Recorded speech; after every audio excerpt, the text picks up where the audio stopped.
美国人工智能芯片制造巨头英伟达18号宣布，公司正扩大与比亚迪等中国汽车制造商的合作。比亚迪将采用英伟达制造的下一代智能汽车芯片。这意味着，尽管美国拜登政府设置各种障碍，美国科技公司仍然视中国为关键市场。而对于美方试图围堵中国正在崛起的电动汽车行业，有美国学者就呼吁，美国不应横加围堵，这注定无功而返。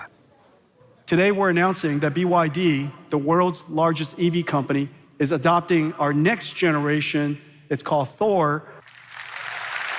黄仁勋宣布英伟达与比亚迪联名的消息受到了在场听众的热烈鼓掌欢迎。据悉，比亚迪使用雷神芯片可以提高车辆的自动驾驶水平。此外，比亚迪还将使用英伟达 AI 基础设施用于训练自动驾驶大模型。除比亚迪之外，英伟达还宣布与小鹏汽车、广汽埃安旗下的高端品牌浩博等几家中国的汽车制造商和自动驾驶卡车开发商扩大合作。理想汽车和吉利旗下的极客品牌此前也表示将使用英伟达雷神技术。根据英伟达网站发布信息，雷神计划于2025年量产，算力是此前版本的8倍，更高的集成度将更好处理智能座舱、高度自动化驾驶和无人驾驶的海量数据，并将这些功能整合在同一个平台上，提升用户体验的同时，也节约车商的芯片采购成本。深圳卫视注意到，英伟达的雷神计划雄心勃勃，目前该公司的汽车芯片业务收入仅为2.81亿美元，但黄仁勋预测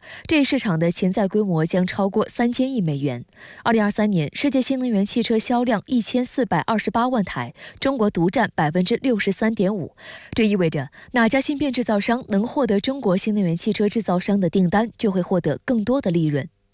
但芯片领域是美国对华小院高强科技围堵的重点领域。此前，美方针对中国企业实施多轮出口管制措施，其中英伟达更是被美国商务部点名审核的企业。但该企业也以生产降低性能的特供中国市场版本芯片来稳住中国市场。路透社认为，中国新能源汽车的智能化程度高，又不吝安装车载娱乐设施，获得消费者的欢迎。因此，中国电动汽车领域是美国芯片企业的最为看重的市场之一。但英伟达等美国芯片大厂所面临的挑战是，他们既要满足中国客户对功能强大芯片的需求，又要遵守美国对先进半导体出口中国更为严格的设障。作为辉达的执行长，他一定会看未来的10年半导体成长最快的那个部门。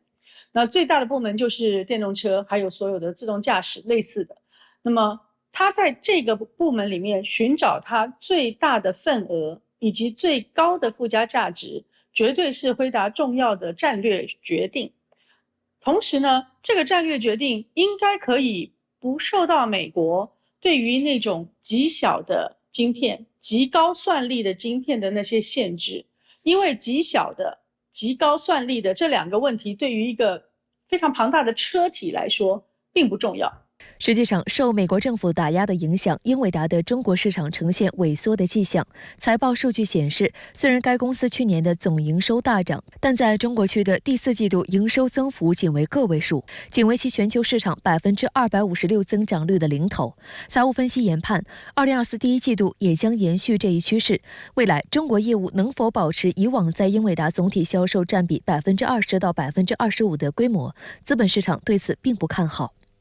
实际上，由于性能和投入不成正比，英伟达推出的特供版芯片在中国市场也逐渐遇冷。英伟达最新特供版 AI 芯片 H20 最迟本周4可以供货，但有中国的代理商表示 H20 的需求声量并不大，主要是性价比不高，国产算力芯片已经成为中国企业最优的选择。美国《华尔街日报》也认为，在美国政府的种种限制下，从短期来看，英伟达处理器降级正在缩小它与中国本土竞品的性能差距，变相增加中国制造的芯片对买家的吸引力。过去一个简单的车子里面可能只有100个晶片，现在呢，最复杂的车子里面有7000到8000个，甚至有人说会高达1万个晶片。所以在这样的一个新的发展中间，怎么样美国可以创造出一个非常高大的围墙把它拦阻起来，我事实上看不出来。而且若是拦阻了，不是辉达一个公司的问题，是整个美国的晶片产业，你从设计到制造到最后的销售中间